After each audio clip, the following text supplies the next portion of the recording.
Hello, friends, and welcome back to Stories About Entitled People. Our first story. Federal employee has a problem with a coworker and forces them to stop doing a difficult job, only to be forced to do that job in their place. But before we dive in, make sure to hit that subscribe button, hit the like if you enjoy the content, and ring that notification bell so you never miss a juicy story. Play stupid games, win stupid prizes. A couple of years ago, I started working as a contractor supporting one of the many government agencies here in the U.S. My job description was simple: act as an administrative support for a particular federal employee. In effect, I'm a glorified secretary. I push papers, schedule and file things, and act as a gopher whenever necessary. The job wasn't particularly difficult, but it really helped that the Fed and I got along like a house on fire. The problem is, the Fed I work for doesn't get along with another Fed who works in the same office. Their job descriptions have nothing to do with each other, and there really is very little need for them to interact with each other. But for some reason, which I still don't know, there was bad blood between them.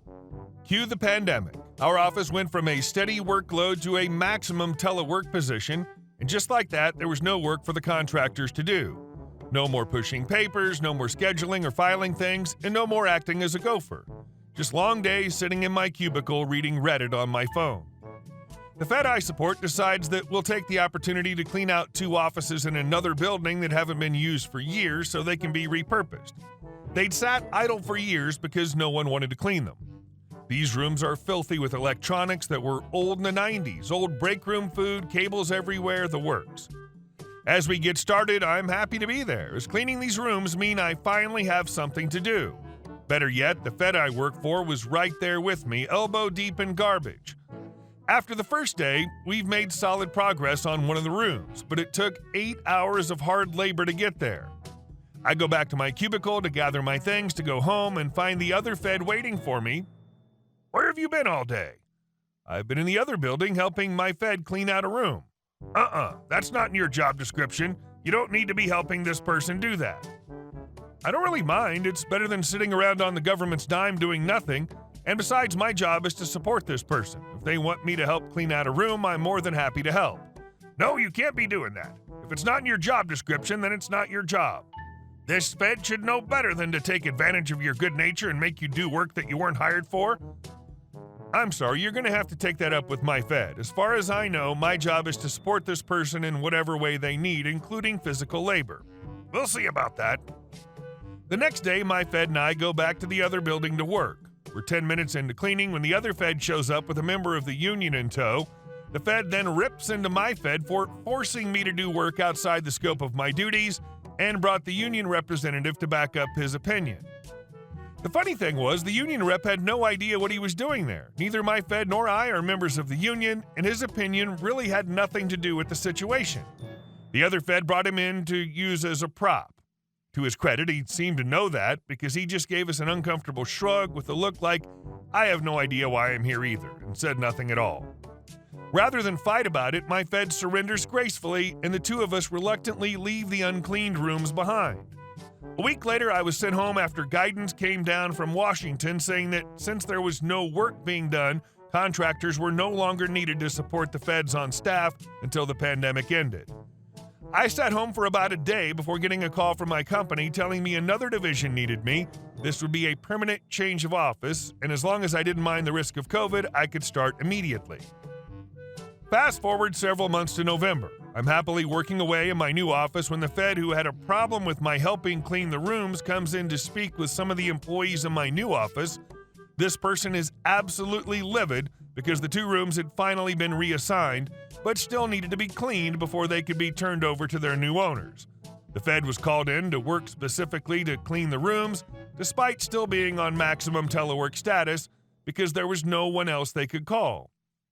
All the contractors who'd supported them had already been reassigned, and there was nothing in this person's job description that said they couldn't be assigned this particular duty. Apparently, it took almost 2 weeks of backbreaking labor to clean out the rooms until they were good enough to transfer. The best part was, this person seems to have completely forgotten what part I had to play in this little drama, because when they came to my office to complain about the injustice of it all to anyone who would listen, They stood right in front of my desk to do so. I got to hear every word of the story right from the horse's mouth.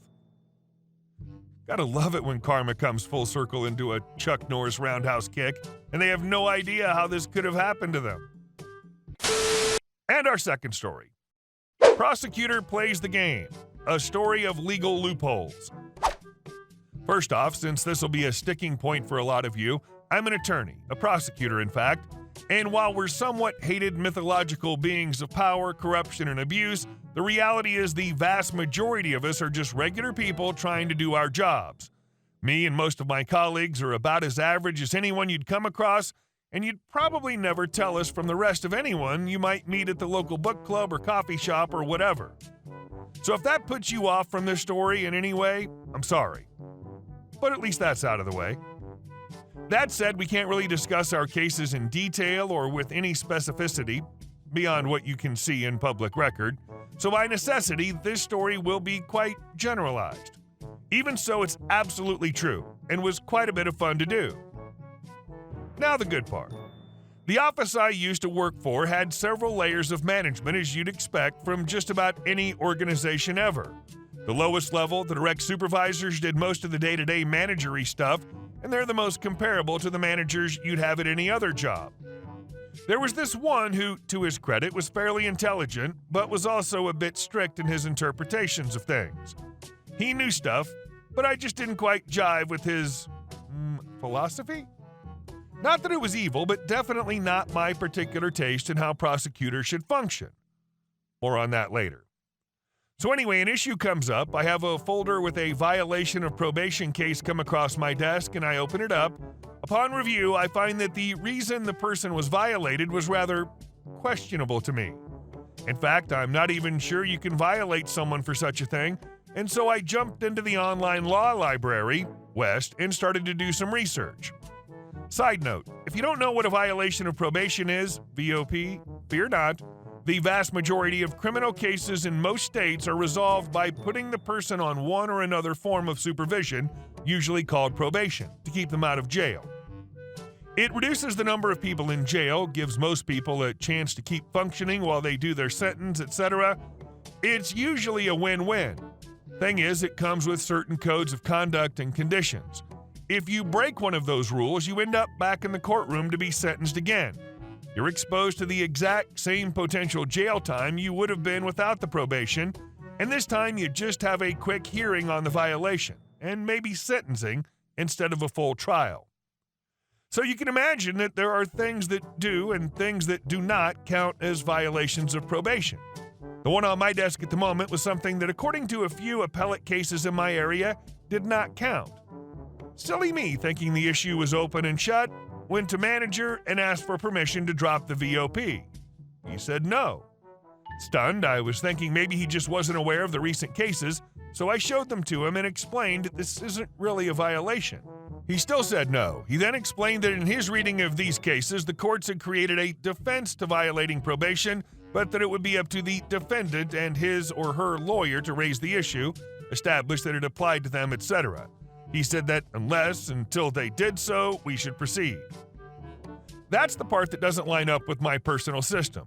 I didn't agree with him on this point, thinking that if the courts were inclined to think that this issue, once proven, wasn't a violation, and I knew that it was true based on what was in front of me, I just shouldn't proceed. I think prosecutors should not be on team state, but rather somewhat neutral arbiters of the law, similar to judges. Just judges with access to evidence, etc. Whatever. Point is, I don't agree with this take. It took me a while to realize the loophole here, but once I did, I had to laugh about it. I printed out the cases, then wrote up a motion to dismiss the VOP based on them. I didn't sign the motion or put it on our letterhead, but I did use our standard form generator, which creates a document that fairly obviously came from us. I then emailed all of that to the defense attorney and texted him to put his name on it, if he found it in good faith to be true and applicable. No misconduct here, and then file it. He laughed his butt off and did exactly that. I then brought this motion to manager and said, well, seems like the defense spotted the issue, can't fight this in good faith. He took one look at it, realized exactly what happened, then glared at me. Then he just smiled and said, Well done. Go ahead and drop it. Don't do that again. And our last story. HOA's road to redemption. Rented a house in an HOA. It wasn't too bad, just normal stuff, but every now and then, some board members would tool around and hand out fines for dirty driveways and such. Wouldn't have cared if the president and board member didn't live on the same street as me, and their driveways were in massive disrepair. The board member's son did some work on his truck, and there was a massive oil spill, partly covered with a red towel that sat there for 8 months, while a few rust-colored streaks on our concrete was worthy of a fine. The funniest was when the HOA decided to install very aggressive speed bumps. The ones that were there previously were fine, graded to not be too jarring but required you to slow down. The only accident that occurred while we were there was the spouse of a HOA board member driving drunk and plowing into a tree. But there were always notices and mailings for people to slow down, as this is not a racetrack.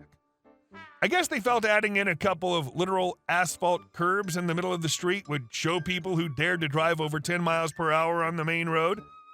The only way over these things without feeling like you were going to break something on your car was to ease up on the first side, come to a complete stop, then slowly ease down the drop. Once for the front wheels, another for the rear. Some people had taken to driving on the grass around them, so they put concrete barriers there. After a few weeks, someone decided to pour diesel fuel on the speed bumps the day before the garbage trucks did their rounds. The speed bumps got completely destroyed. The HOA reinstalled the bumps and somehow made them even more aggressive. And a week later, Captain Diesel struck again. They yanked them out again and just paved over the holes. It was beautiful. They did end up installing speed bumps a few months later, but they went with these stock plastic ones that bolt to the street, which was much more preferable to the man-made cliffs of Dover that were there previously. The HOA might have tried to assert its dominance, but Captain Diesel and the community had other plans. Hey guys, thank you all for watching the video. I'll see you in the next one.